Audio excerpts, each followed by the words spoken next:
of what's happened to this community. And we're all a living testament. We are here, and we are going to tell this story for everyone to hear. To me, it's one of the darkest days for myself to the whole crisis of 1990. It was a terrible day. Nobody ever expected that to happen. Here we are, car's all busted. I'm full of blood. My daughter's full of blood. And I'm carrying my daughter. I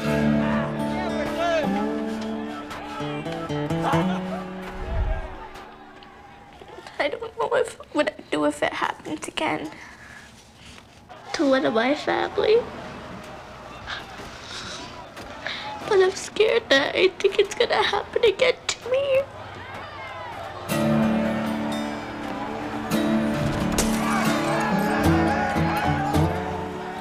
The Canadian government, they have troops. Our strength comes from our spirituality. As Oklahoma people, we only have each other to help each other. That's what gives us the power. This is CKRK 103.7 FM in Kahnawake.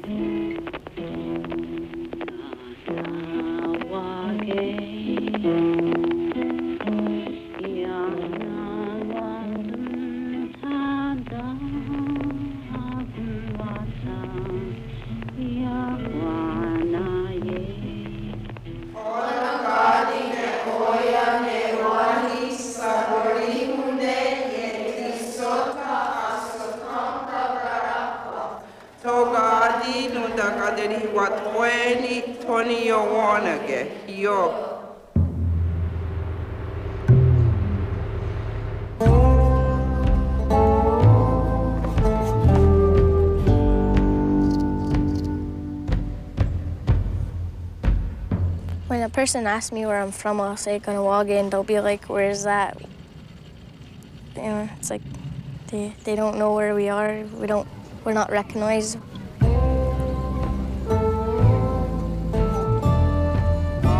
If you say, "Oh well, it's just outside of Montreal," they'll go, "Oh, okay."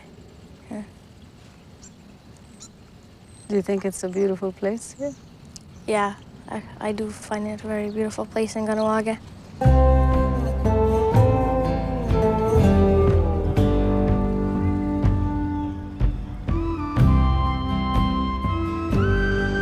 I sincerely love this community. I love the people in it.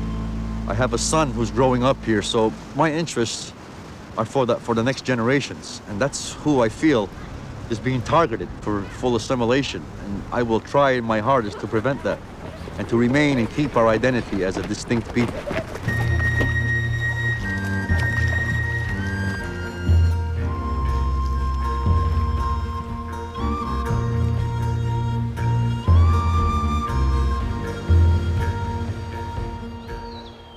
In 1716, groups of Iroquois moved to the seigneurie of Sault Ste. Louis, located on the south shore of the St. Lawrence River, facing the Lachine Rapids. They named it Kahnawake. This seigneurie was granted to the Jesuits specifically for the settlement of the Iroquois. The French court believed the Jesuits would gain the loyalty of the Iroquois once they were converted. The seigneurie is approximately 65 square miles from La Prairie to Châteauguay. The Jesuits assumed the group of Mohawks who settled there had been totally converted to the Catholic religion, but the people had not given up their Longhouse traditions. They continue to be part of a clan system consisting of 3 clans: Wolf, Pathfinders; Bear, Keepers of Medicine; Turtle, Wisdom. Over the years, many concessions of Sault Ste. Louis seigneurie lands were made by the Jesuits for the benefit of French-Canadian settlers. Approximately 45 square miles of land were taken. The remainder of the land of the seigneury is 19.5 square miles. In the lands we're claiming, we're not going to turn around and move anybody. Our reserve consists of 12,532 acres. We're going to argue with the provincial government and the federal government to pay some kind of compensation for the loss of the lands. So that's 45.5 square miles that we got to go dig up and say, hey, this belongs to us. From the air, you can see the results of further erosion of the Mohawk territory. Every day, about 65,000 cars cross over their reserve. Trains pass through, and the seaway traffic is on and off all day long. In 1990, the Mohawks of Kanesatake, 70 kilometers west of Montreal by Lake of Two Mountains, made a stand to stop the destruction of a sacred area known as the Pines. Developers wanted to bulldoze it so that they could build condominiums and enlarge a golf course.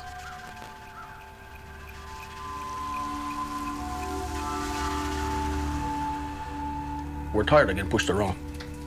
What's all out there belongs to us to begin with. What gives them the right to say that's theirs? Plus, like when it all started, over a 9-hole golf course. Our people are buried there. This was a turning point for the Mohawk people. No more land taking. 1,000 police officers were sent to Kanesatake. This was done instead of politicians taking responsibility for land issues.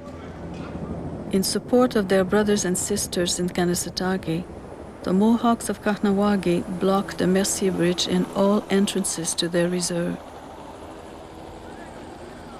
The commuters who normally use the bridge would have to take long detours.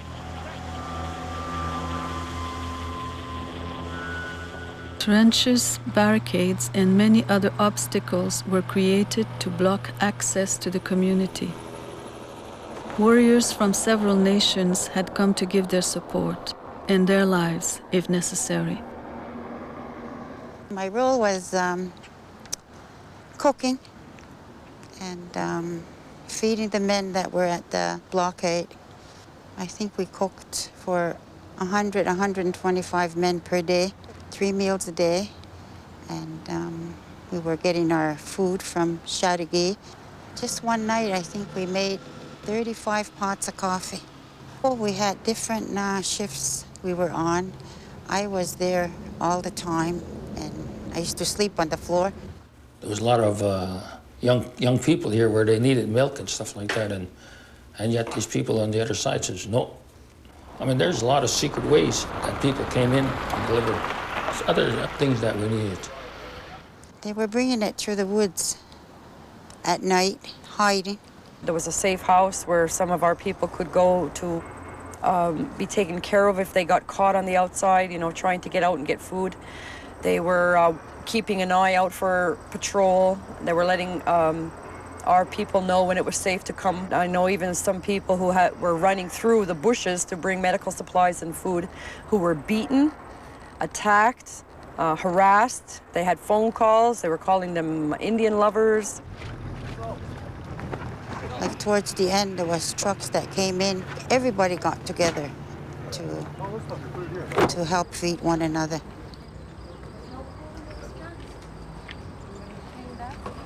We all had to go and, you know, every morning at the Cattery Hall, and you were only allowed maybe half a loaf of bread, maybe 6 eggs. It was difficult. Everybody was kind of close and pitching in and doing their share. They want to start the Indians out, but they couldn't do it. We survived, and we survived this one too.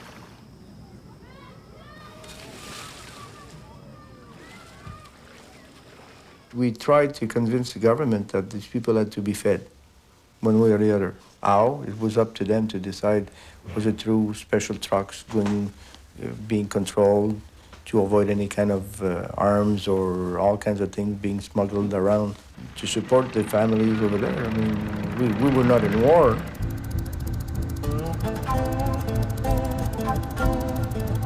I think the population felt bad about them. They were not pleased with these people behind the barricades. Created a larger effect when population was behind this whole issue because of the land claims. But I don't know if the white citizens understood that.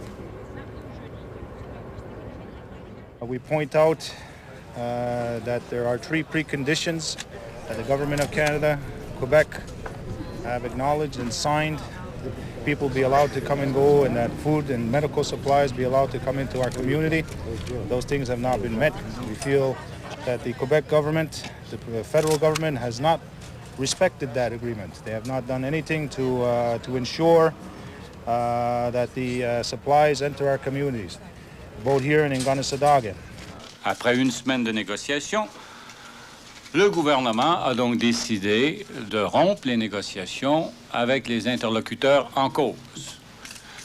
Et en rompant les négociations, les préconditions qui étaient attachées à ces négociations deviennent caduques. Another precondition was not respected.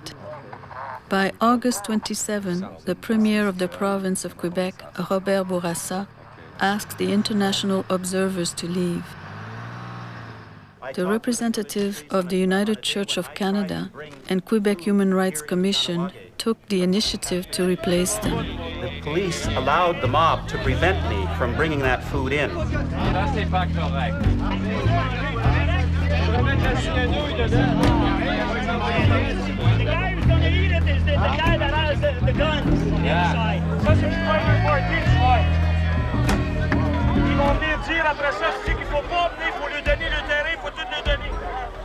We were not pleased politically. We were not pleased as far as the citizens of Chateauguay were concerned. Here in Chateauguay, we were the ones that were kind of hostages of the situation. It wasn't like the average person who would be at the barricades nightly, burning the effigies and calling for the army to come in. Instead of taking a more calm approach and saying, look, we'll sit down and we'll try to work this situation out, the mayor very quickly reacted to take a radical position. Some of the merchants called for severe action to be taken without thinking of how, in some instances, Ganawagha had supported them to become what they were, and that was a betrayal. The Chateauguay commuters were enraged because the Mercier Bridge was blocked. They gathered at the police barricades in the thousands and rioted for hours, day and night.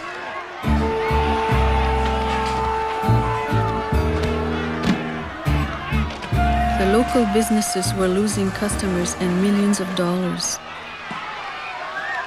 The population in Ganawagha is over 7,500 people, and most of them did all their business in Chateauguay.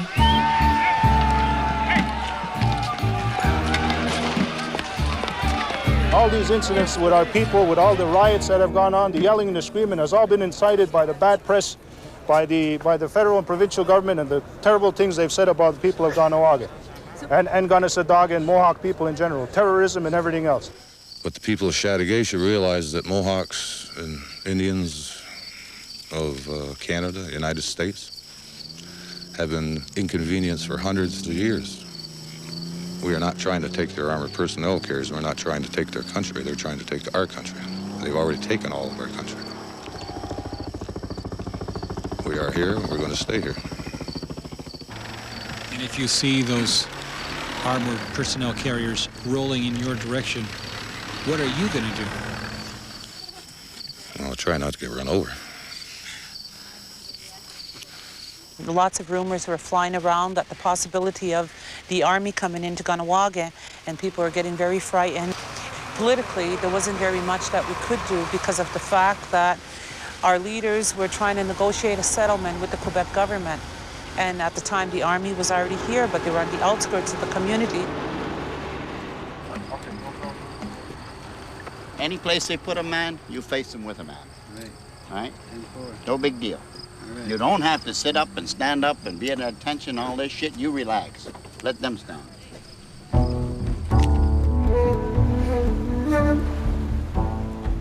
Barely 20 years after the foundation of Montreal, on March 26, 1665, in reference to the Iroquois, King Louis XIV wrote a message to his intendant Jean Talon, stating, "To wage war, to pursue them into their homes if necessary, in order to exterminate them completely."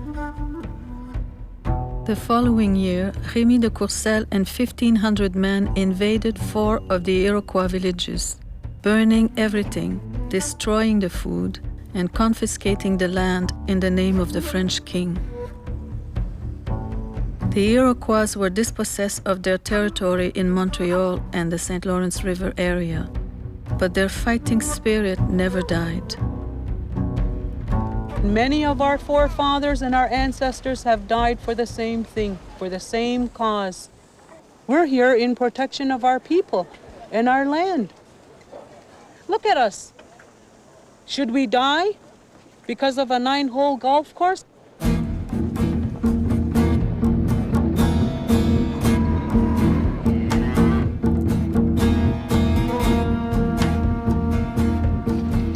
The army was preparing to enter Kahnawake and advance on Kanesatake. The leaders made plans to evacuate the children and the elderly. They feared a shootout between the army and the people resisting a search of their homes.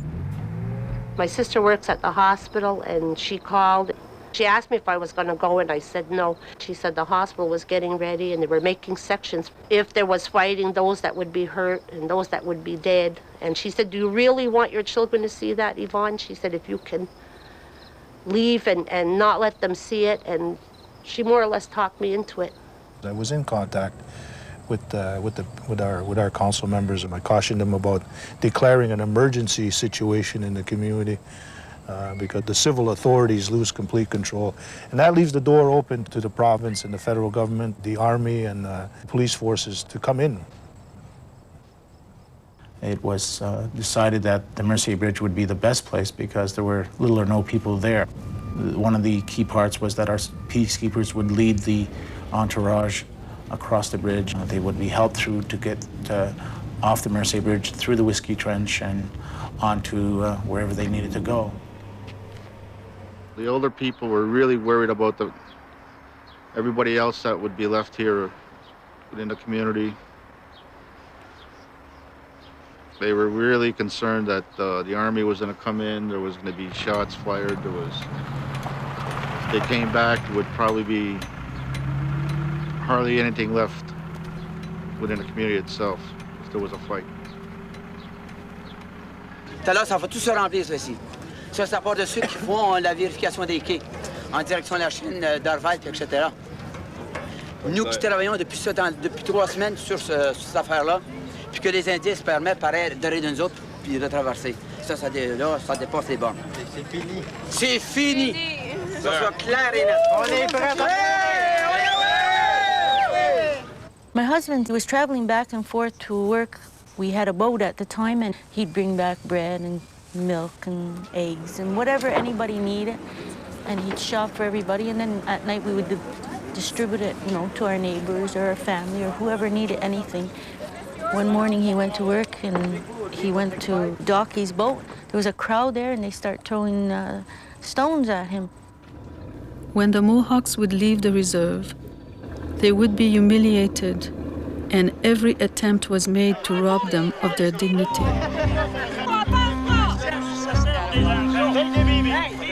I'm going with my daughter. I'm going with my daughter.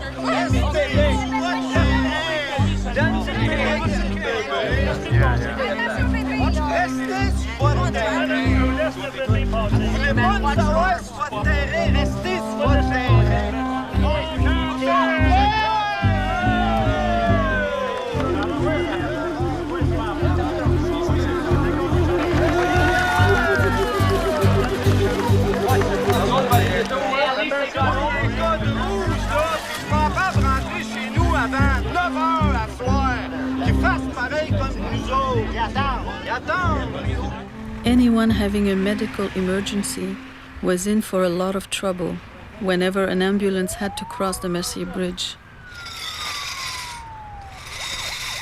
I don't deal in Chateauguay because of the way they treated my son. There was a little boy about 12 years old that broke his leg, and the paramedics went to the hospital in Chateauguay, and when they had to go through a police barrier in Chateauguay. Here comes about 15 men. They're trying to tip over the ambulance. Now why? And my son was in the ambulance. Some hoodlums here, they was yelling, let him die, let him die. Is this human being? I was in the war 6 years. We respect the Red Cross all over the world. But people, they said ambulance is not a Red Cross. What is ambulance then? Some police were just like this. They didn't do nothing. But some turn around and they're thinking of what is right and what is wrong, and they say, hey, it's an ambulance, let them go. And I started my contractions about 3 in the morning. And when she came out, I felt a rip. At the same time, she tried to pull on the placenta for it to come out, and it wouldn't come out. So they called the ambulance. The ambulance had gotten there at about maybe 6 o'clock. We got over the bridge to the other side, and once we got there, the other ambulance was like a few ways down the road. So they got their stretcher out, and they came up, and they met us, and they put me on it, and they said that my husband wasn't allowed to come. They asked if one of the paramedics from our ambulance go over with me, and they said, no, she can't go with you. We went maybe not even like a foot, and they had pulled us over. All I know was the ambulance driver had gotten out of the car, out of the ambulance. He opened the door, and there was these 2 men standing there. They just looked at me, and they said, okay, and they closed the door. And then we started to go again, and then 2 minutes after, it was like, he got out of the car again, he opened the thing. Well, this man has to see, so that was 3 men now that have to see. He closed the door, we got ready to pull out again. It didn't happen. He got back out. He had to open the doors back. Once he had opened the door back, there was 4 standing there. There was three men and 1 woman. They just want to see because they think that maybe I have a firearm or something. At 9 o'clock, we got to the hospital. I think they were saying that it was 1/3 of my blood that I had lost. The army received orders to move in on Kanesatake and Kahnawake. Because of the army's advance, Kahnawake decided to apply their evacuation plan. I don't know, they were supposed to raid Kahnawake or something. That's when they took us, huh? And then because I was old, I had to go.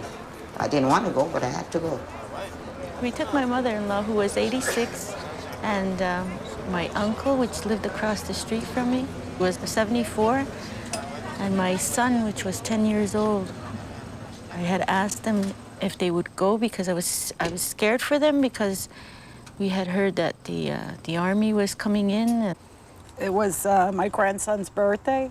He was going to be 1 year old, and we got a call that they were going to have a caravan to leave town. My mother was 77 and my father was 81. My daughter changed her mind. She says, "No, I can't go." So she put her baby in my car. There was between 50 and 75 vehicles that were gathered to go across. They were stopped by the SQ. At that point, they were told by the officer in charge of that particular checkpoint that everyone, every man, woman, and child would have to be checked. The vehicles would have to be checked before they were allowed to go through. So I asked again, what's going on? Well, they says, we have to provide you with better security in order to go through. When we left, he watched from the roof of the house with binoculars, and he knew that something was going on because the cars were stopped. They came to every vehicle. They searched the trunk, the underneath the seat. I mean, at one point they tried to get my father out. My father at the time was 78 and my mother was 69. I mean, he was about 90 pounds, he was sick, he was, he was so weak, he could barely move his legs. And the SQ officer was, pushing him in the seat, and I kept saying, we have nothing, what are you looking for, and I guess they thought we had weapons or something, I really don't know. They looked in the trunk, I asked them, what are you looking for? And they said, well, we just want to make sure, that you're not taking anybody out or something out or weapons out or... I said, I don't even own a weapon. Why would I be taking anything out? I felt very bad for the elders that were among us on the bridge because some were getting sick. But what can you find when you have children and elders in a car? I was 6 years old. It was me, my little sister, my older sister, my mother, my grandmother, my great-grandmother. They stopped us on the bridge to start searching all our stuff, and they had us there for like 3 hours. I didn't know what was going on. They just told me that we were going away for a little while. They weren't carrying firearms, they weren't carrying any of this stuff, and that on-the-spot check was done by our people. But unfortunately, that wasn't good enough. So I let the kids out, and they would come and they'd yell at you, get them in the car, put them back in, you're not allowed, you don't get out of your car. And then we started to argue. We said, these kids have to get out, these people. It was just too hot in the cars. I had my mother with me. My mother was maybe 70. It was a beautiful summer that summer. I was really upset and heartbroken for having to leave. My husband gave me a paper telling me not to read this paper until I was off and out of the reserve. And it was his will. And I was crying. One SQ was very nice about it. He came and he said, look, ma'am, he said, I'm sorry. I really don't want to be here, but this is my job. And he held me and he comforted me. He asked me if I was, okay, and just to be strong, keep my head up and take care of my son. When they first arrived at that point, there wasn't anybody on the other side of the bridge, meaning the north side. That one particular area was under construction. It was all dug up. The officer in charge of us spoke with the officer in charge of the SQ because he was concerned for the safety of the people, with the people out there. And he said there wouldn't be any problem. They had 2 bus loads. They were all full of RCMP, standing by, riot equipped. On était au restaurant, on a entendu dire qu'ils laissaient passer les autochtones sur le pont. Fait qu'on a décidé d'aller voir ça. C'était pas plus compliqué que ça.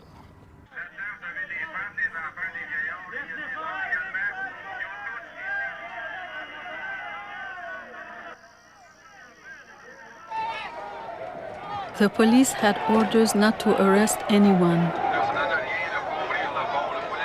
Their concerns were to prevent the crowd from reaching the cars and blocking their passage over the bridge. We're sitting in the car waiting. My great-grandmother was about 92, and my grandmother, I'm not sure of her age at the time. And I was 18. There was hundreds of people on the other side now, calling us down, yelling at us, calling us savages, and saying stuff in English and French. It wasn't nice. At the time, there was myself, my daughter Sarah, she was 18 months, her father, and our babysitter. And we saw all the people on the other side waiting, and we also heard rumors of conversations on the French radio station to entice people to come over and to harass us in many different ways. I got out of my car and I went and talked to a peacekeeper. I said, I can't go. I was like drained. It was hot, and I had no more energy.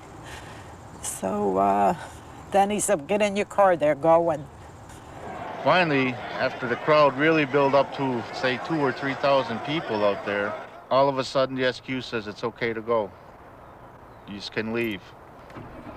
Then I started to get nervous, but there was no way to turn back at this point. The delay was incredible. We were on top of the bridge at quite a height, 90-degree weather. They assured us after 2 checks of every car that everything was okay. Keep your windows up and just keep going and don't stop for anything.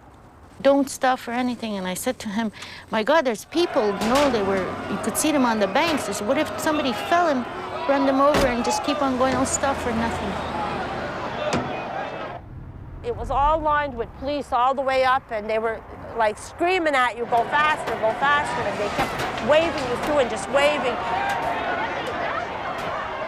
I saw a policeman standing in front of somebody with a pile of rocks and just step aside when I went through and just let them throw them.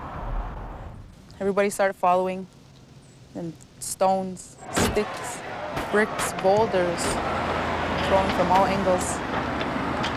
Your right, your left, from a walkway on top. They're just throwing and throwing. A couple of rocks hit the car.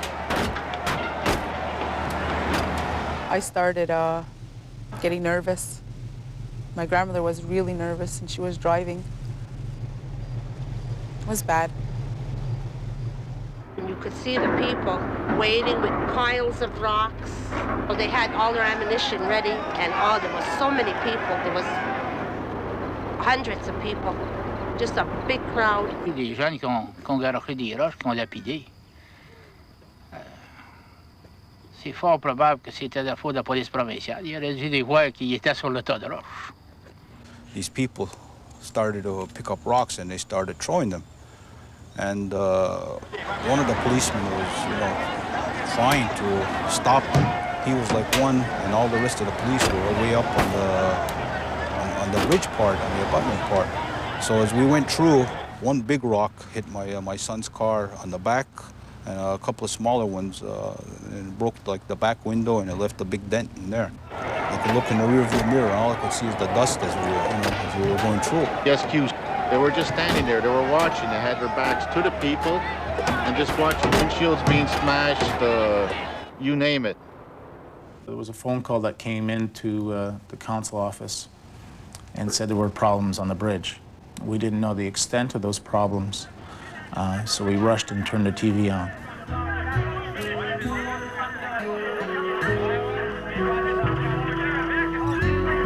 It was just awful because you were so powerless. There was nothing you could do. I felt sick. I said, no, my God, why should this happen? Some people can take it for all kinds of reasons, not be able to go to work, not being able to earn a living. I have to travel all around the place to go to work. I was really scared. Yes. Scared for my grandchildren and scared for myself. And then thank God Mona is a good driver. Because when they were throwing stones, it was just bouncing off our car. And then it hit the guy behind us. So I was praying out loud, telling my grandchildren we covered the kids. And then my granddaughter's pregnant, and then she could go into labor. We were afraid. I sat there during that time and thought about if I was going to tie my son in the seat next to me in a seat belt or hold him. And for some reason I said, no, I'm going to hold him. I felt more comfortable putting him on my lap and holding on to him than strapping him in, which I normally would have done, but this time I didn't. All you could see was like an avalanche of rocks. And it wasn't small rocks, it was large rocks. Rocks like this. And you could see what was happening to the cars in front of you. So we were terrified. And my sister-in-law was crying and shaking. And a rock hit the back of my sister-in-law's window. And the window shattered. We were covered in glass. It's something that I've suppressed, I think, until now. What if that baby would have got hit with the stone that they threw? I just kept praying and asking the Creator, please guide me as I drove. And as the stones were flying, I told my mother, the children, to bend down in a car and put blankets and pillows on them.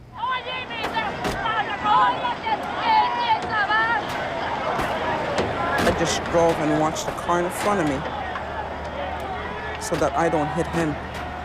And every time I try to try to put my head up and see what was going on, they just kept pushing me down. I didn't know why. and just heard a bunch of yelling and a bunch of things hitting the car. Then it just went really fast and stayed down. My grandmas were all scared and everything. They were throwing stones and chairs, and so my daughter, I didn't think she was coming. I looked in my mirror, and she was there. She was all pale and white. Her window was all busted, her front window, her back window. So it was all dusty. The farthest you could see was a little past the windshield of your car. And all I kept praying was the person in front of me wouldn't stop to put on her brakes because I was going to hit her. And all I could hear was bang, bang, bang, the noise of these rocks. And my son crying to get the blanket off of him. And between that and my tears coming down my face, you couldn't see anything. I was just staring out the window. And really, I could have been hit in the face. I was there with my brother in the back seat with me, and I just decided that whoever was there, they weren't going to see me hiding. They were going to see my face staring out at them, you know, a strong face. And they weren't going to see me back down. 15 is, it's quite an age to be going through that. That was one of the things I knew I had to do. I felt like, almost like I was taking care of the family in my father's place, because I knew my mother was very nervous. I was 6.5 years old. I was holding my brother with me. He was sitting on my lap, and my baby cousin was sitting right next to us in her car seat.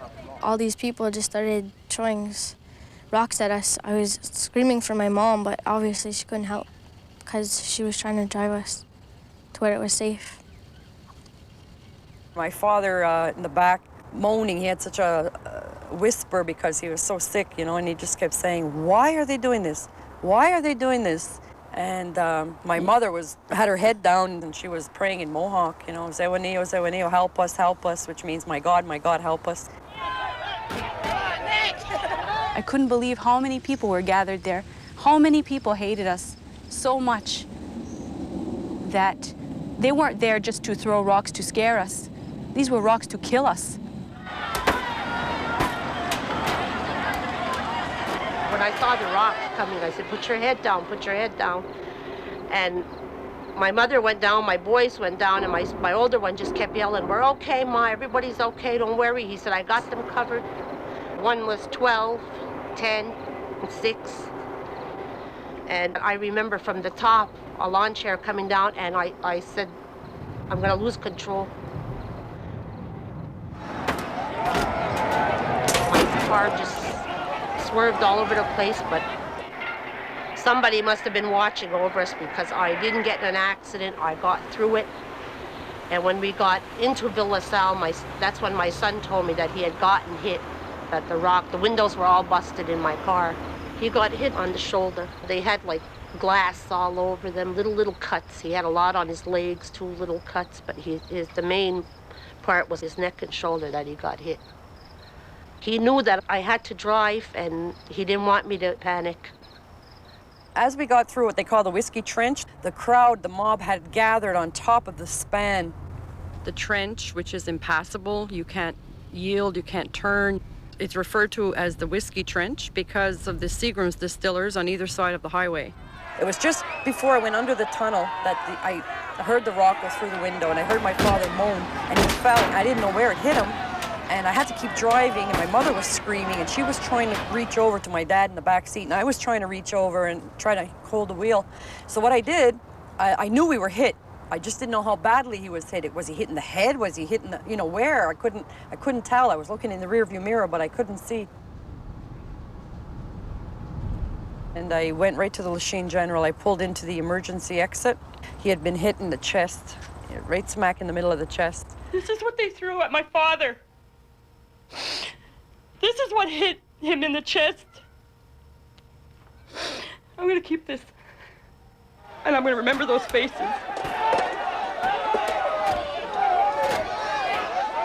I can't believe racism is this bad in this country in this time. I don't know what else to say. There was a large laceration. The skin had been broken. There was glass everywhere, in his shirt, in his underwear, in his pants, socks. They were taking glass out for days after. They admitted him immediately, and they started to clean him up. They cleaned up the wound, they bandaged it. He was already sick to begin with. He was already weak. He was already depressed. I couldn't believe people could be so cruel. I couldn't understand how men and women could stand there and throw rocks at other women, children, and elderly people. It's hard to think how people could do that to you, you know, to anybody, you know. I would never think of trying to hurt anybody like that, you know. I saw a few faces, and I guess I'll never forget them. You try to forget, though. You have to live. You have to put it in the past. And I always remember a little girl and her mother standing at the corner, and they were throwing us kisses. And I remember saying, my God, not everybody is against us. Over the bridge, through the clearing of the dust and everything, I see an elderly man with his 2 children standing there crying and waving at us and giving us thumbs up like you did it.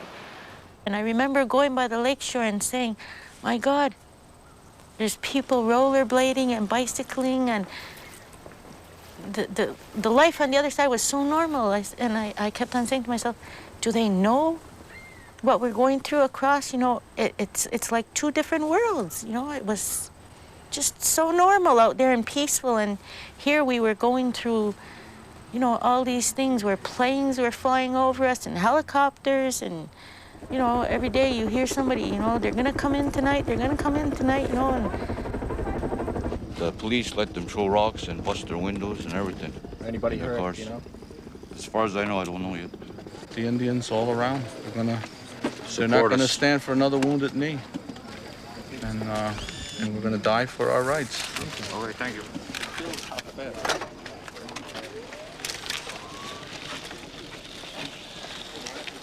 I remember we were heading towards the Whiskey Trench and seeing things being tossed, and I wasn't sure what it was until our car was actually hit.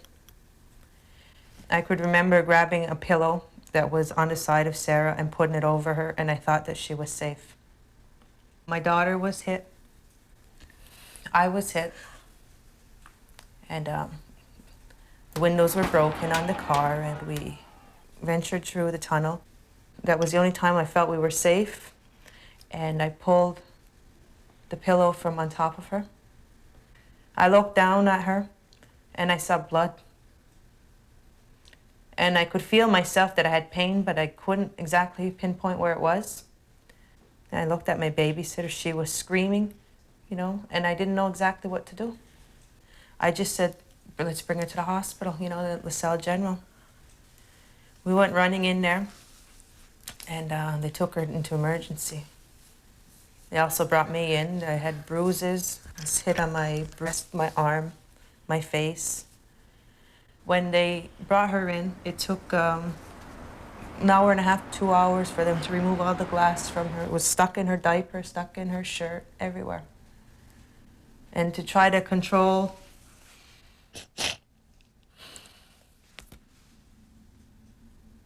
a child, you can't. I was made to feel that I took the decision to leave. I put us in jeopardy. For me as a parent, I didn't feel I was able to do the job anymore. I hope whoever shot stuff at us is very sorry.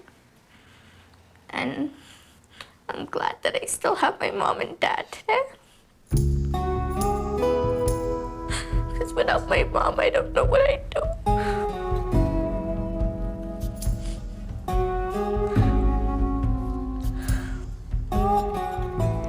And I'm glad I have my family.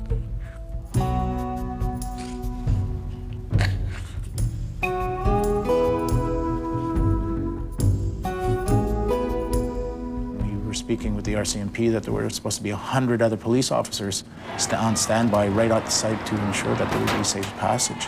There was a lot of cops there. It was a bad scene, and no riot squad showed up. We were victimized. And again, the violence was perpetrated on us. And again, you know, we were not the aggressors. We were not violent toward anybody.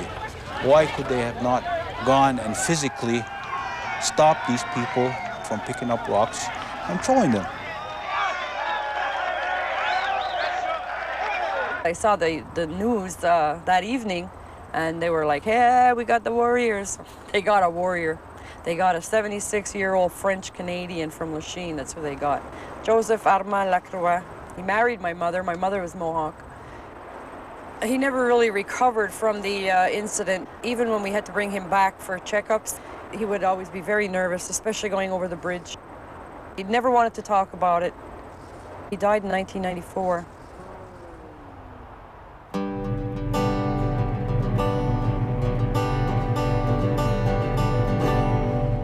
I should never have left. I would never leave again. I feel safe in Ganawagi, and I feel safe nowhere else but here.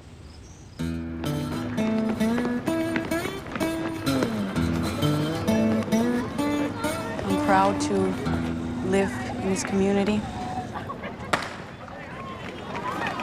Ganawagi to me shows how very strong and determined our people are to maintain our identity.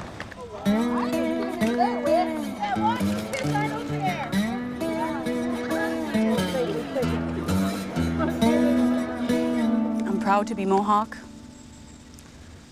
I think that no matter how the governments or the outside communities try, they could never beat that out of us. Not even with a rock.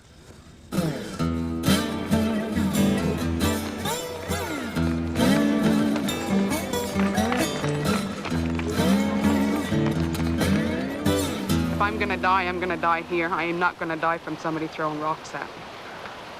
I'd rather die in my own house with my children and my family close by.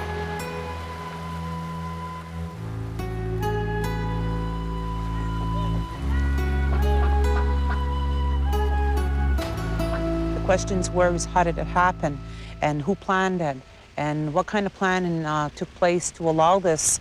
And it's like we were in such a position that we really couldn't answer those questions. If the people who planned it knew what was going to happen, they would have never done that. They would have never let the people across that bridge. They would have taken them in boat or any other way. I was scared at many times when the women and the children were driving through. I seen people approaching with boulders and softball-sized rocks, whipping them through windows, and not really even caring what was on the other side of those windows in the automobile. What was on those other? Women and small children, innocent people, innocent.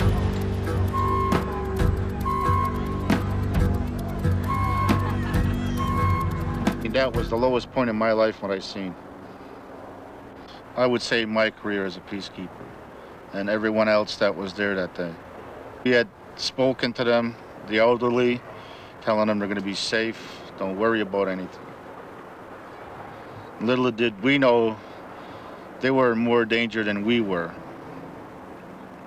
just by passing through that one little section. That day when I came back, finished work, I just came home. I went into my bedroom and closed the door. My wife and my family knew what happened, and they didn't say a word. They just let me be. I seen it on the news that night, and the hurt came back right away. Everybody was crying, and I felt bad for my grandchildren and my parents, you know, to go through that. We went to a school in Dorval where they were taking names down, and it was there that we saw all the damage to the other cars. We were basically on our own once we went through that gauntlet. From there, we went to a hotel, stayed over a week, Yes. maybe 10 days, because we had started school. My kids cried, my older one, every night. Let's go home, let's go home. He said, I don't even care, Mom, they stone us. I heard people saying, oh, you're on vacation. That was the most miserable 11 days of my life. Sitting in that hotel, you didn't know what was happening. We went out, like, to wash your clothes. People were staring at us, and, you know, and they couldn't miss you. Your car was all busted up. There was one elderly man who, after the incident, suffered a heart attack and died the day after. So that was quite devastating as well.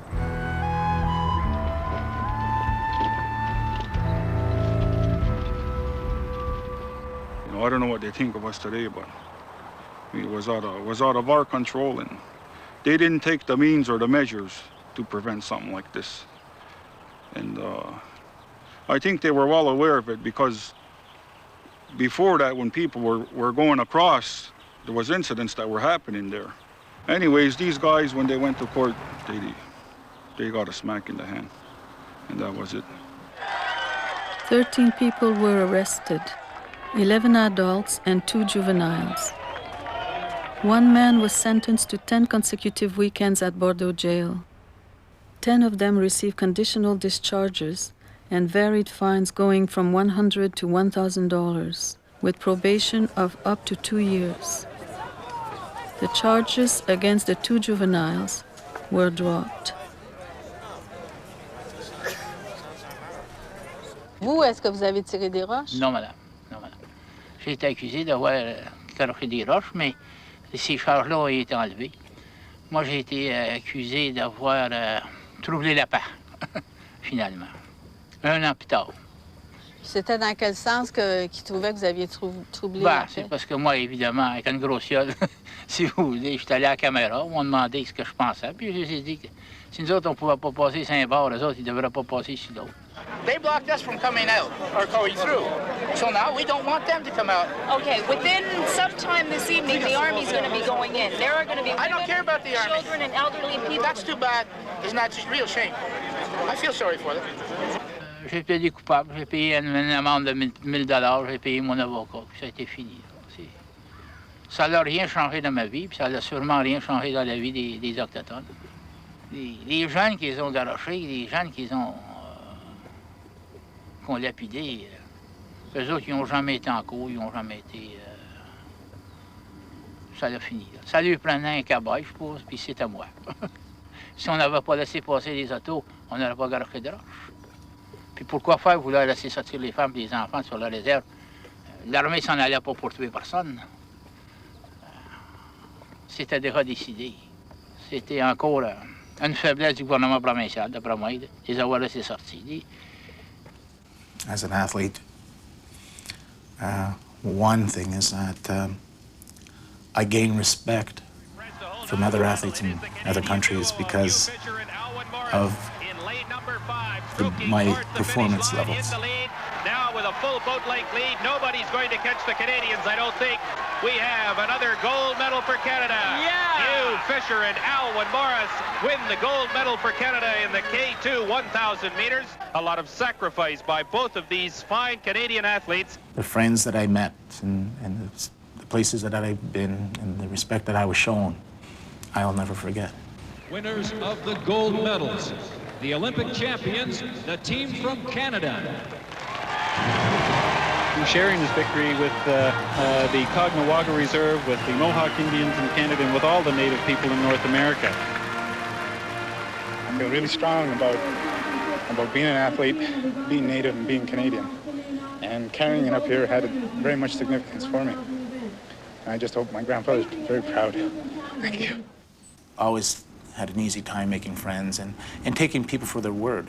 And whether that's something that I learned as a young man growing up in Kahnawake or with my grandparents, it was part of me.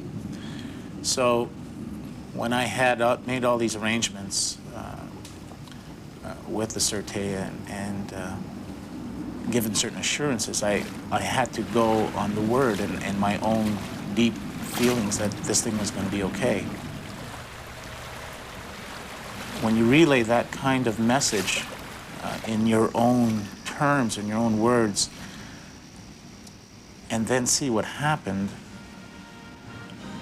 you lose something. You lose that faith. And it's so difficult to bring it back in terms of redeveloping it in retrospect, and that's always 2020. It would have been smarter to say, look, there's a big crowd here, it's not going to work. Go back to the community, we'll work out another way in which to do this at a later date. There was a lot of property damage. People did get hurt by the glass and the stones. Those things healed. And the fact that it happened here, in this country, suggests some very deep down problems from a social standpoint. How long is that wound going to take to heal? I don't know. Maybe not in my lifetime.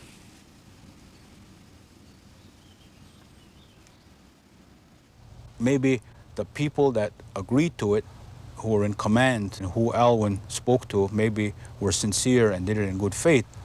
But again, it was another example of the orders not being followed by line officers.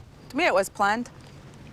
It had to be planned for them to get everybody there, and all it takes is one person. Word gets around, and that's it. Everybody knows. Il n'y a rien qui a changé depuis ce temps-là. C'est pas mieux que c'était, c'est pas pire. Parce que,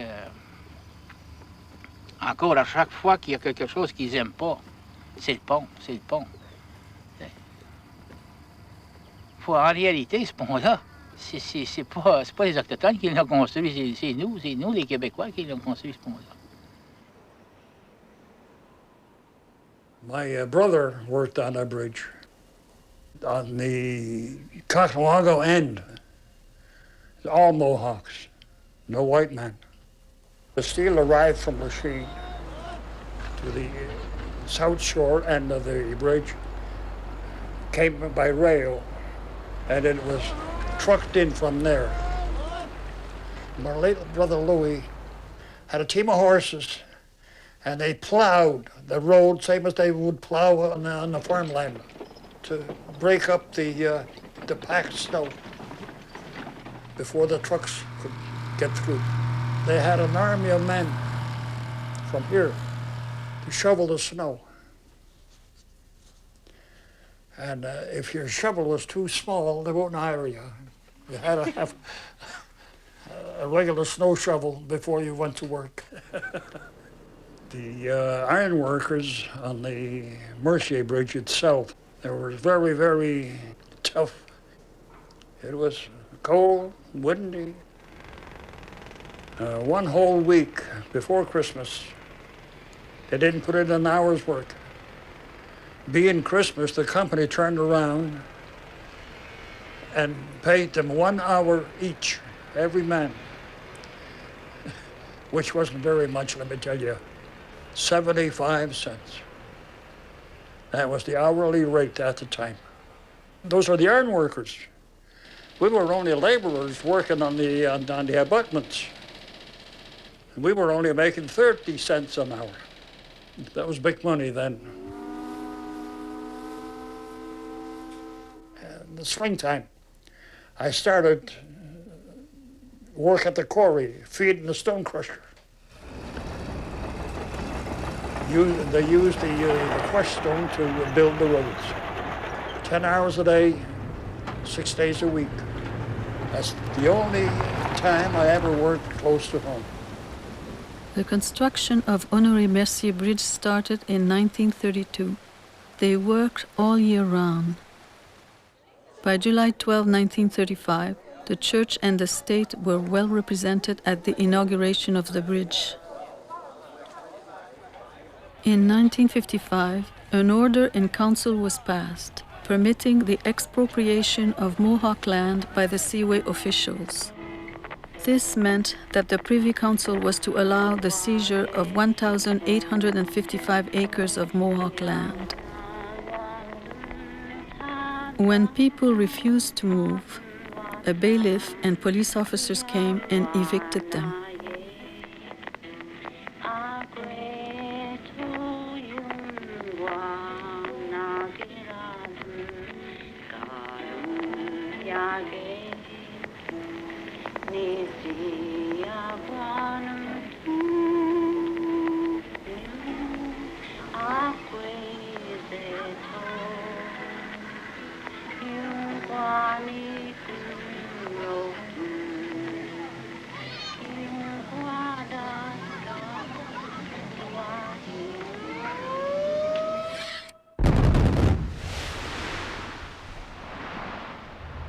Tons of clay dug out of the canal were dumped on Kahnawake farmland. The seaway needed to construct bridges high enough to allow the passage of large ships. The Mercier Bridge was raised and a twin bridge constructed. A lift was also added to the existing train bridge. Then, the bridges needed new highway approaches. That meant more expropriation for the Mohawk people. The other bridge was going up too, the railway bridge at the same time. The lift bridge, all Indians worked on the South Shore. 5 men with the pusher as the erecting. And then the riveting gangs, 4 men to a crew. With the heater, sticker in, and 2 riveters. They change off. You wouldn't think there were that many Indians in Kahnawake, would you? Guy Wright. At first he wanted to call us midget gang. I almost had a fight with him. Then he changed it to a pony gang. What's a little better than a midget gang? We always had an odd man. Sometimes with my brother Harry and my younger brother, and then one time with my oldest brother Howard. Well, I started over here in Montreal, about 15, 16 years old. See, we used to move our scaffold. We used to move 6 by 8 needle beam. They call it needle beam. It's about, it's what is the bridge. That's how long the bridge is. You send a rope down with the planks, put it across once. So you got one plank across, then you go walk under, get the other planks in, you get all set. Then the other again, they come on down. Then they start driving rivets. But the hardest part is moving. Then it's high or whatever. Oh, yeah. Where did you say that? I Hagan saga che ti dico, quindi che ti ginsa what. Se ti ginsa what. Go yakta quina andagan rai no. Yate what the kari oi. Kat's get chicken here dancer. I'm asking you, when are we going to go back to work? Them days I got forever, I guess. Yeah. By 1959, the seaway was completed, and the Mohawks would forever after suffer this new interference in their lives.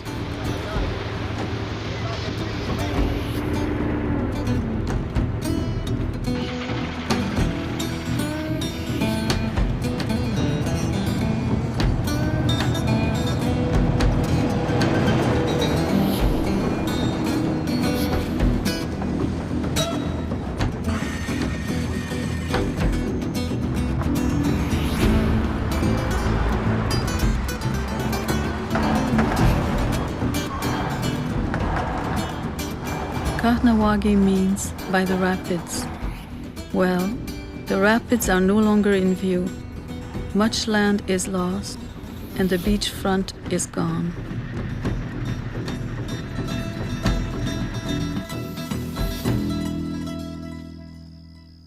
What do they call you, Adolf? You'll see a good demonstration of our toys. I'll fucking cut you in half. Yeah. Why don't you come and try it? Hitler. This is our land. We can't go anyplace else. We can't go to another country. This is our home. We have nowhere to go. They have their tanks, they have their barbed wire, they have rocket launchers, they have all the armaments, you know, that you go to war with. You don't do that with Native people here who have taken care of their ancestors to make sure that they don't starve. But we can't take any more of their land taking from us. I mean, this is all we have left.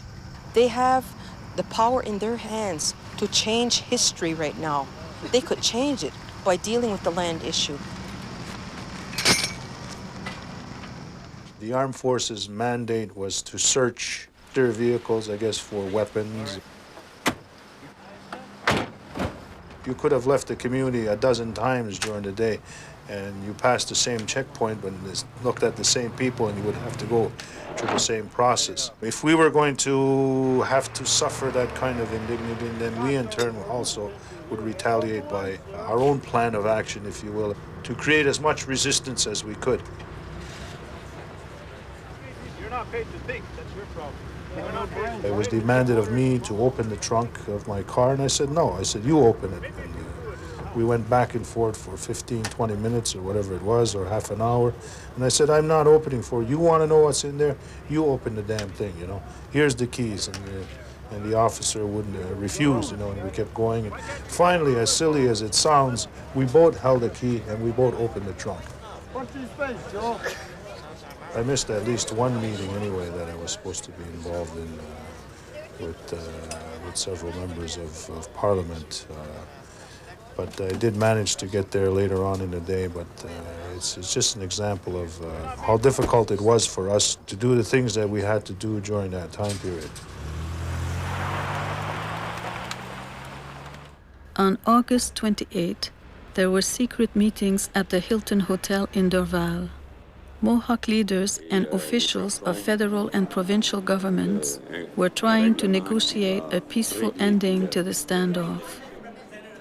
And I'll continue my discussions with the Confederacy. The barricades would be dismantled by both the army and the warriors. The Mercier Bridge would be opened to the public, and Colonel Gagnon promised the army would not enter the reserve once the bridge was opened. The barricades on the Mercier Bridge came down. Repair work was resumed on the bridge.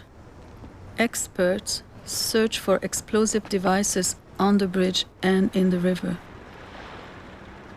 One day I saw just a submarine coming through, and I ran. I got my camera. When I took pictures, I saw it on the news, and when they were interviewing, and they said, no, there wasn't a submarine that came through. They, you know, like the Indians are making it up. And the helicopters, they came right over here as maybe 6 feet off on top of the water. These helicopters are so loud, and I remember telling the kids, just like ignore it or do your homework. In a meeting with the warriors, Colonel Gagnon announced that his orders had changed. The army was preparing to enter the Kahnawake Reserve. Ironically, in many battles, the Mohawks were allied to the French and English Canadians to defend Canada against the Americans. In 1847, for service in Canada, 119 medals were given to Indian warriors, of which 82 were for the Chateauguay River battle. These warriors were Abenakis, Algonquins, Nipissing, and Iroquois. Although the Mohawks were robbed of their ancestral lands, they helped defend Canada against its enemies and fought throughout both world wars.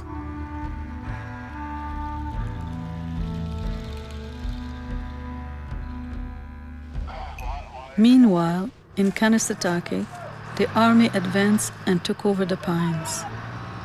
The warriors moved to the treatment center. Basically, I would like you to contact your general or whoever it is and stop the advancement of these troops until, I'm just saying, he can issue the order immediately until we can resolve these things peacefully, so they are not recognized in our Confederacy. Hey, look against the wall.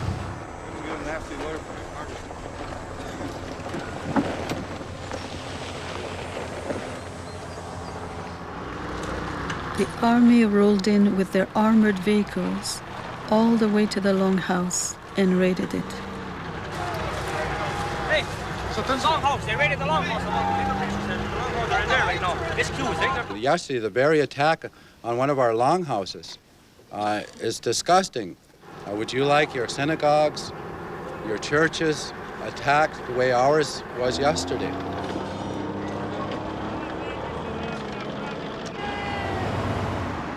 Finally, the bridge was opened to the public on September 6th.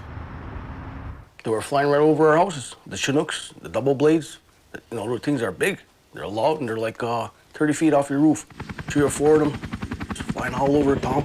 And they all land on the island. We were sitting here having lunch, and next thing you know, there was helicopters flying all over. Army men just flowing out of the helicopters. Then people from town just pulled up. There was people all over. We were coming back from a meeting in Montreal, and I received a call on my cell phone that the army was at the island. We should get there as quickly as we could to try and calm things down. And there was a kind of a standoff on the small bridge that goes to the island between the mainland of Kahnawake and the Gakwita Island. There were barbed wire that had been strung, and the armed forces were standing on the island itself, and people were demanding, you know, what are you doing there? And at first there was no response, but then one of the commanding officers came over and said that they had received evidence that there was weapons that were hidden on the island, and that they were searching the island to find out whether there was any truth to this information that they had received. And even across the seaway, they had like 4 or 5, maybe 6 APCs. And they even had army tanks like across the river with their barrels pointing right at us. What people saw was a row of soldiers with automatic weapons, gas masks. They had everything to their advantage to be able to overwhelm and overpower our people. Some of them, I believe, didn't want to really be there, you know? It's like we're stuck on an island over here, and all these people are around us. But they had their guns. We didn't have no guns. Are you prepared to let our people move out? No! A couple of the soldiers that were there were also in the longhouse raid, and we recognized them back because they're the ones that we fought with, you know. And you could tell that they were very uncomfortable standing there. They're just waiting for orders, which was, what were they going to do? They weren't going to come into town. If they would have made it over that bridge, there would have been martial law in town. And then it would have been even worse. You're going to have an APC parked outside my house? No way. Have army guys walking around our territory? No way. They wouldn't have lasted. It would have been like a big war, for sure. The guys that were on the force even said it. If they come in, they're going to go with the people. You guys are proud Canadians. That had to be one of the most bravest moments that I've ever seen during that time period and during my lifetime, of our people defending their territory against tremendous odds.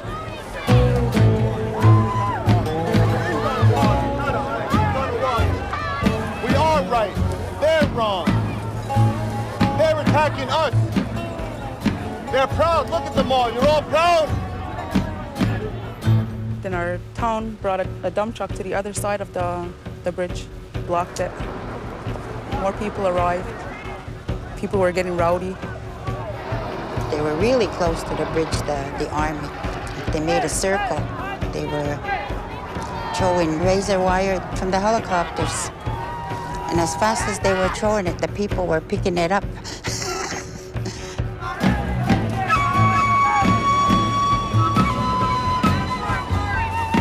They start shooting at us. Right at the ground.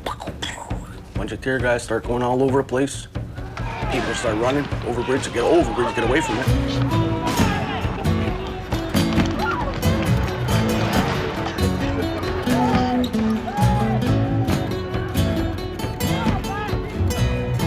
There's even women there that were pregnant. You can see that they're pregnant, but yet they still shoot the gas at us. More tear gas, fights. after that was fighting. Everybody was fighting. I myself was fighting.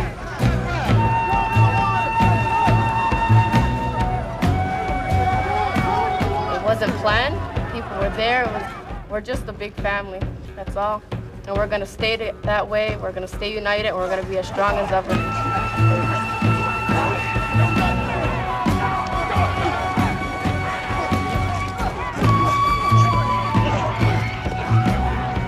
Two army men just threw me right over the bridge. And there was a big rock over here at the time. Landed on that, on my hip. Fled into the water. There was people all in here, washing their face, getting the tear gas so they could see again. Get up, go! Hurry up! Remember that teacher I had in high school? He was standing there, he's yelling, hold on, and I'm telling him, help me. Didn't know how to swim. I made it to the second pier, and a ship started passing. The current was pulling you in. Would have pulled me right up to the boat. Would have right underneath. This is where the elderly man, Albert Stock, his father, Sonny, was holding my head above the water to keep me from going under.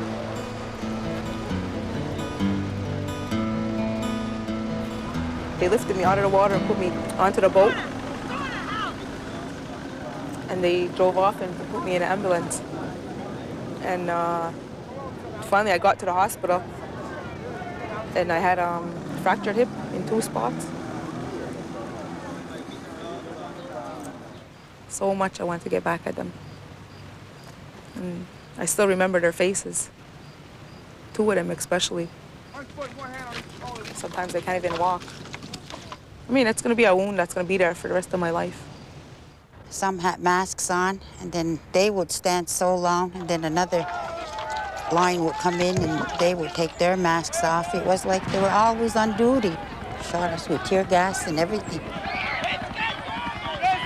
Once the air cleared, and then we noticed they were trying to cross the bridge, and that's when we started stoning them. We learned that from Whiskey Trench. And we learned that from what they did to our people going over the Versailles Bridge. Okay, they want us to learn our people. That's all we got. They had their helmets and all their gear with them. And like they were halfway across the bridge, but us, we didn't give up. We just kept worse, throwing more stones. They couldn't take it more than they backed off.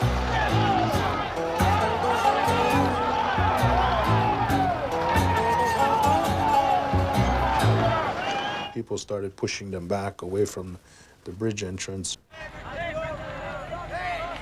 Then they were to march over the bridge through the community itself, just to show that, you know, they had taken the community, so to speak. And the people's resistance prevented them from doing that. And the women are the title holders to the land. And we'll never give that up. No amount of money can take the value of our land. And all you had was people with their spirit and their strength, defending their territory, their village, the heart where their children are. That's what really this was all about.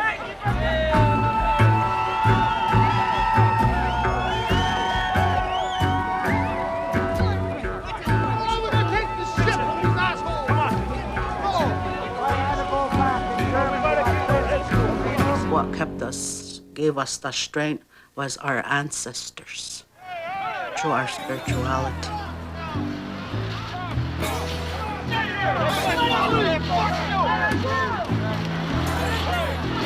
And we're gonna be here forever. We were always in this area. We're not gonna go away. No one's gonna drive us out. We're gonna remain here. So the people out there should know that.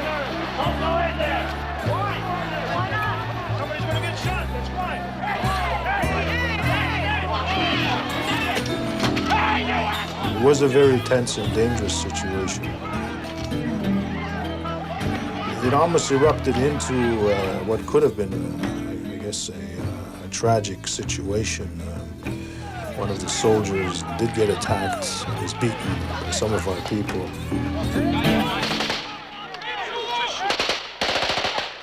Right across from the island, there's a hospital. There's a lot of old people in there.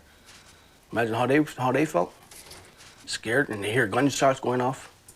To defend their comrade, one of the soldiers did fire one of the automatic weapons that he had into the air.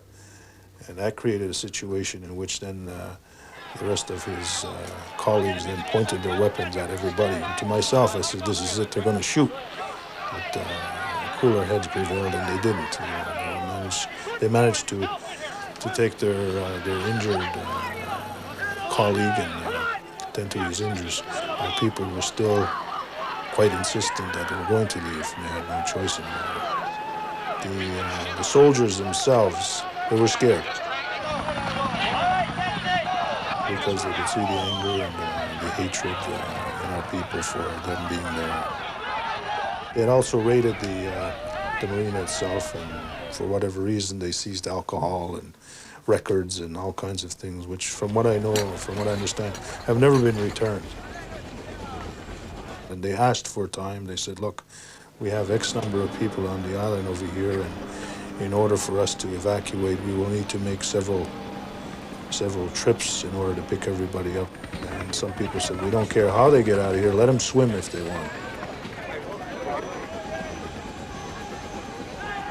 We stayed there till nighttime, till they were ready to move out. We stopped them from coming into our territory and we sent them right back home. Same way they came in. The confrontation lasted 7 hours. The army could not enter the town as they had planned. At sundown, the helicopters airlifted the 140 soldiers off the island.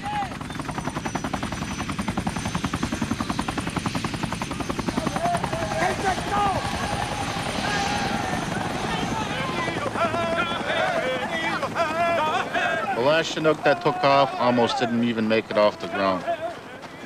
That's how overloaded they were, and in a hurry to get out of here. In late afternoon, the 78-day siege came to an end.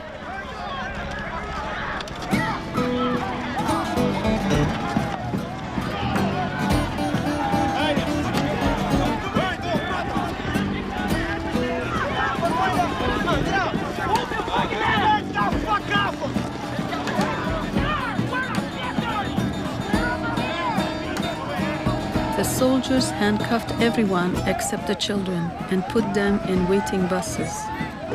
They were taken to an army camp. In Farnham, they remained in the buses until 4 a.m. Then, one by one, they were interrogated by the army and the police. Their lawyers argued for hours to see their clients. When they finally were allowed in the base, they were not permitted to be present at the interrogation. The warriors were released 9 days later after the laying of criminal charges. Spirit was high, confidence was always high up here. There was no other motive for anybody being here other than defending this land. And when it comes to land, Native people have very little left. They've either had it treated away, stolen away, or outwardly taken from them, including rights, just general disregard for our heritage. So nothing can shock a Native because it's already been done to them repeatedly throughout history.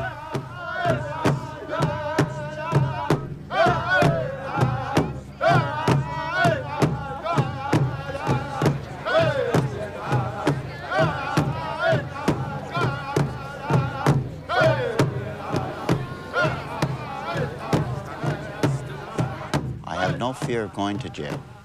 If I go to jail, I'll go to jail with my head high. I'll come out of jail with my head 10 times higher than that. If you go to any Native territory throughout North America and you ask if we're guilty, we're not guilty. And that's what counts. As long as our people feel that we're innocent, then I'll go to jail. Because while I'm in jail, I know I'll have the support of all Aboriginal people throughout North America.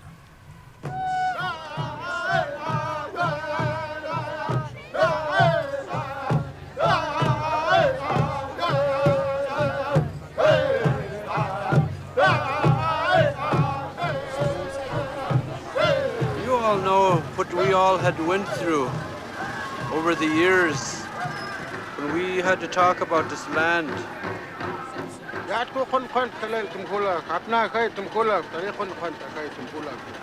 We know that this land we live on, this earth, is very pitiful now. A lot of hurt has been happening here, not only to us people, but to the land, to the territories. This is all our concern, all of us, different tribes on this earth. We all only have one heart.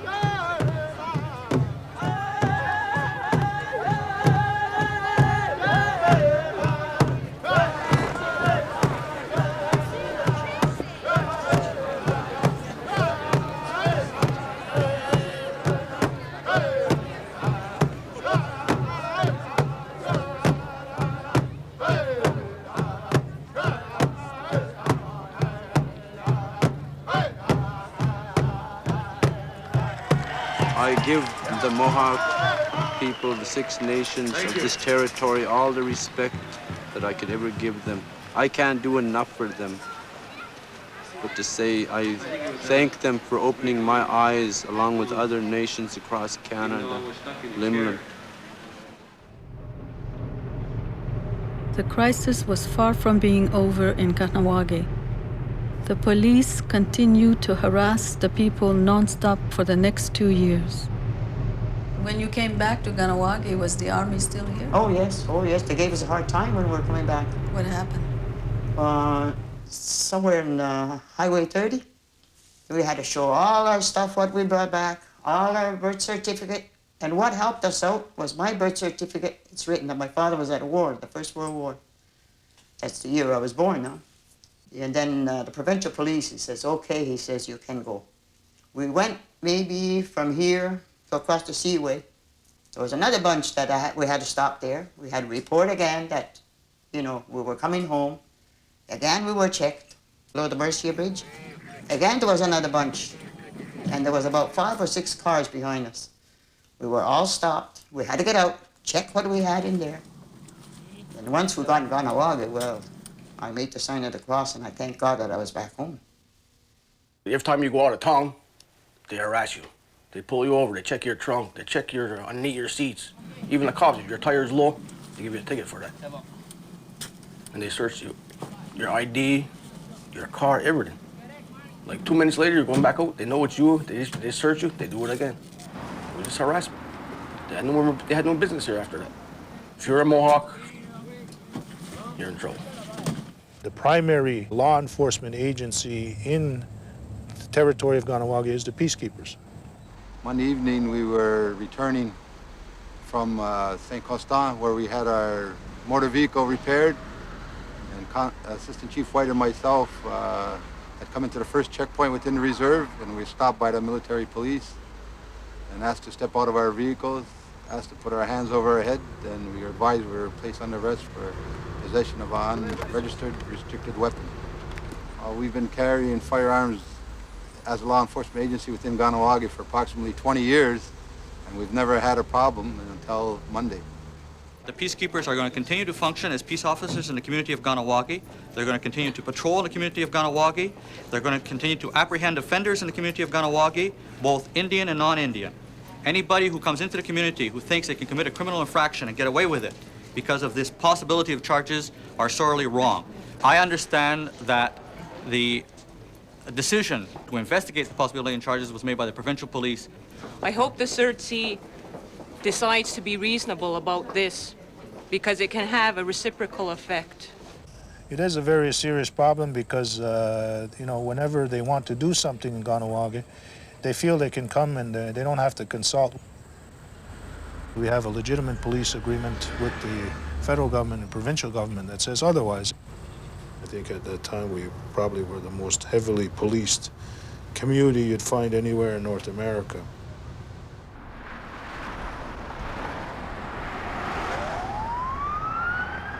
We were living in Chateauguay, and I was the president of the school committee of St. Willibrod School. And they came out with the saying that we better not let the Mohawk children come back right away because it's not safe for them. And I decided to speak out, which I did.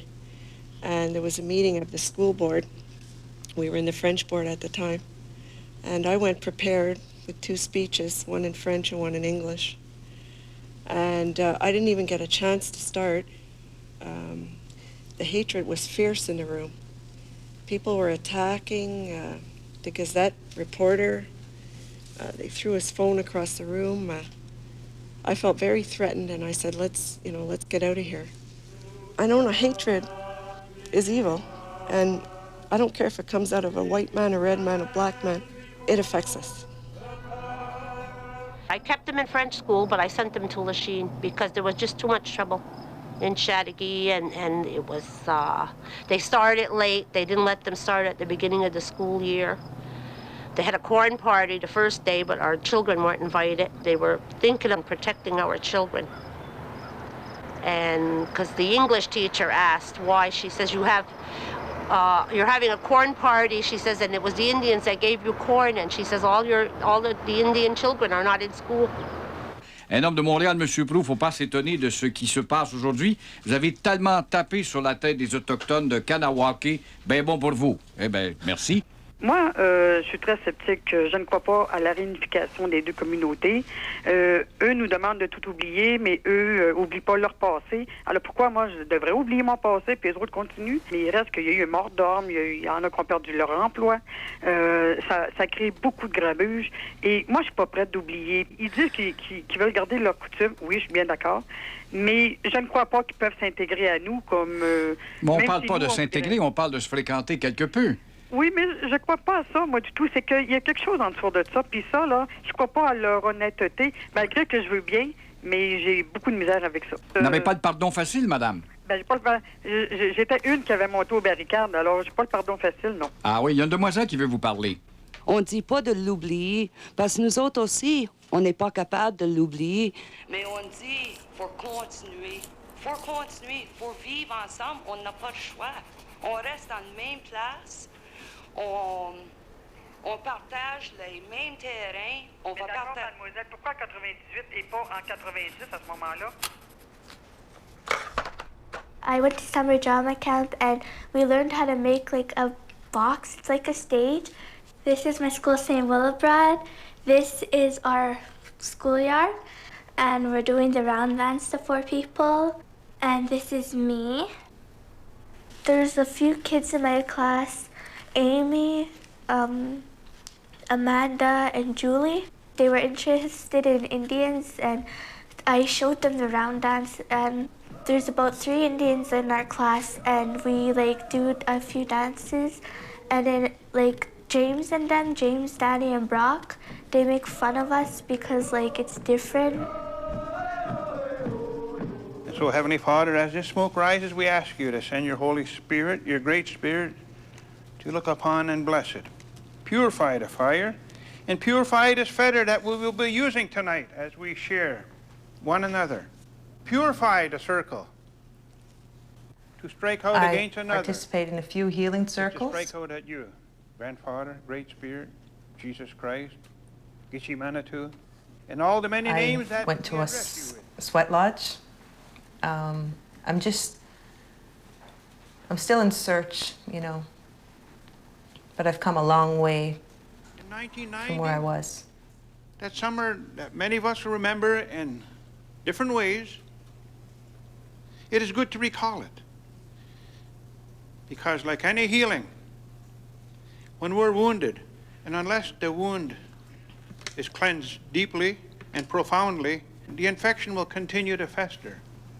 And this circle is really working, I think, Ron, because we've all come together and said it with the non-native brothers and sisters, and we're all working together and leaving our hurts here. My main attitude was that of indifference, making jokes about the warriors and about the masks and all this. And as men generally do, we like to kid and make jokes about things we don't understand and things over which we have no control. And it was that ignorance and that lack of control and that was really controlling us. We got to meet these people, and they became friends. They became brothers. We needed healing, the healing of our indifference, because we started to care. I had in my classes so many children from Ganawagi. I felt after the crisis was over, I felt it was important to do something. And if I could help build bridges of reconciliation between Chattagee and Ganawagi, then that was what I wanted to do. And I enjoyed a feeling of family here in this healing circle that I had never known.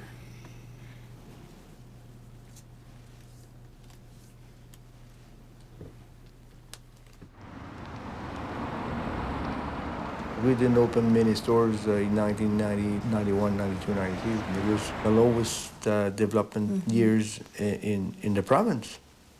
We had a crisis then, but it's improving now. The majority of the citizens of Chattagee are pleased with what's going on between Chattagee and Ganawagi. There was a long period of time before I even wanted to go back and give any of my business or associate with anything to do with Chattagee. So even now, it's a very thin layer of tolerance that's still there, and probably you peel that back if there was any kind of a situation was to occur very quickly, that thing would flare back up.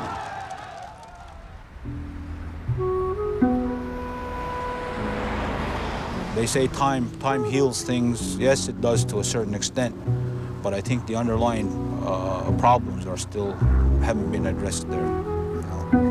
Now, had not the Mohawk land been as important, then we would have not done that. As a result of it, our community has been economically devastated.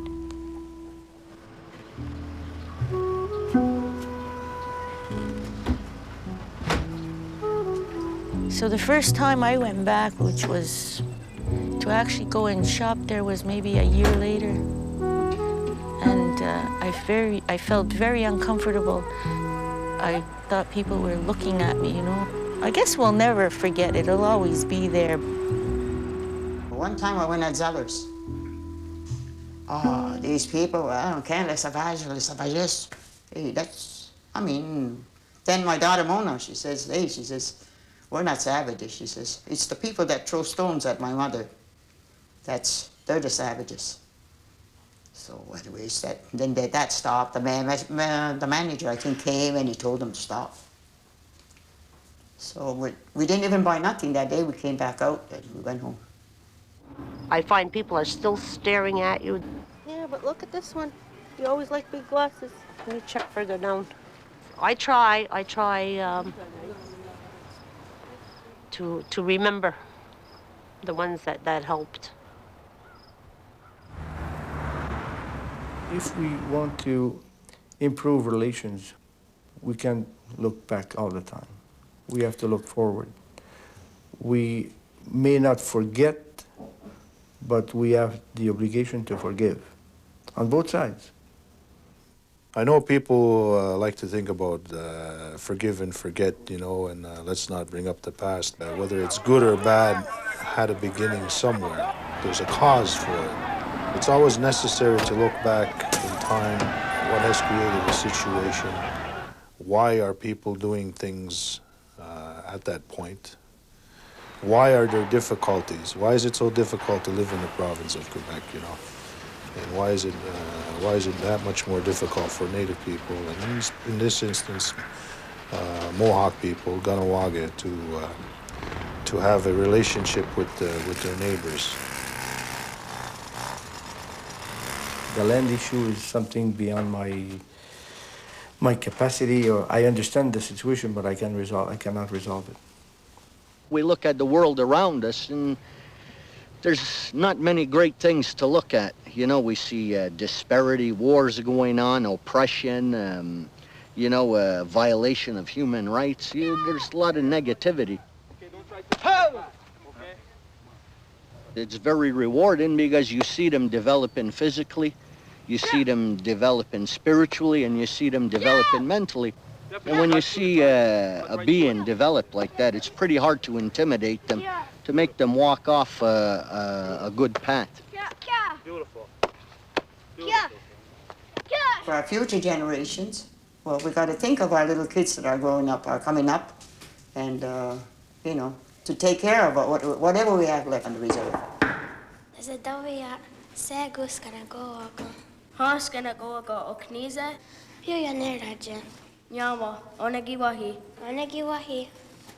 The 78 days that we were home on the land, the peace that was there, just to be unified, will help us to always remember the 7 generations that follows, and the unborn that's coming yet.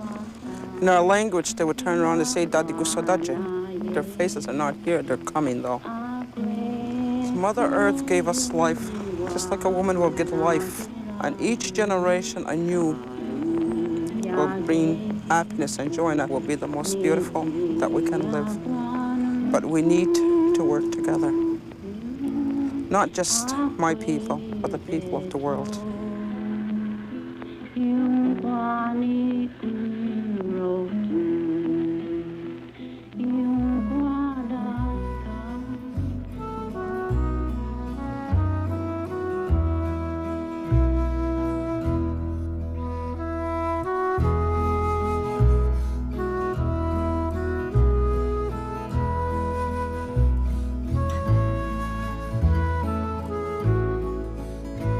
We don't have to go to the Canadian government and ask for our sovereignty. That we don't have to go to the Canadian government and ask for our rights to be self-determining. We have those. They are inside of our hearts. They are in our beliefs. We have to ensure that those rights continue to exist into the future so that our children do not have to go through that kind of struggle, so that they will enjoy the peace and the respect and the honor of being Ongwehome. So I ask you, all of you, to keep your commitment strong, to keep your prayers strong. And I ask all of you to begin to work in your communities, to begin building your nations, build your government, build your people. Demonstrate that respect and honor that these people had made a commitment over 75 days. Always remember them. To have the treaties respected and recognized by the government and its citizens has always been a struggle for all Aboriginal people in Canada.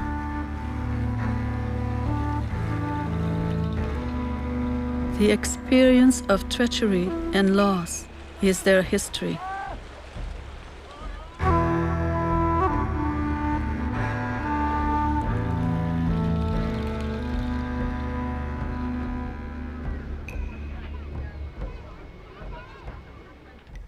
The 1990 stand by the Mohawks of Kahnawake and Kanesatake was not in vain. Negotiations on land rights and self-management have been going on with the federal government and several nations across the country. This time, the Aboriginal people must be certain that any agreement will be best, not only for the present, but also for future generations.